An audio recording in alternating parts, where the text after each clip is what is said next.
Ang kwento ng buhay na bangus. Isang araw si Mang Cardo ay pumunta sa palengke para mamili ng ulam. Paborito niya ang sinigang na bangus kaya bumili siya ng isang malaki at sariwang bangus. Pag-uwi niya sa bahay, inilagay niya ang bangus sa lababo para linisin. Habang hinahanda niya ang mga gulay, biglang gumalaw ang bangus sa lababo. Napasigaw si Mang Cardo.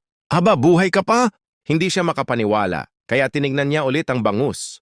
Pagtingin niya, bumuka ang bibig nito at nagsalita. Oh, buhay pa ako. At kung ako sa'yo, gulay na lang ang lutuin mo. Nanlaki ang mata ni Mang Cardo at napaatras.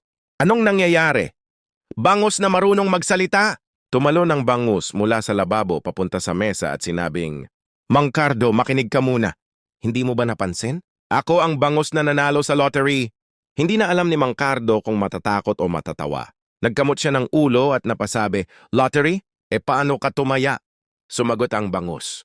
Ikaw ang tumaya para sa akin, di ba? Ginamit mo pangalan ko nung bumili ka ng tiket. Angus! Hindi na napigilan ni Mang Cardo ang sarili at natawa ng malakas. Sabay sabi, ayos ka rin. Pero sorry, sa sinigang ka pa rin babagsak.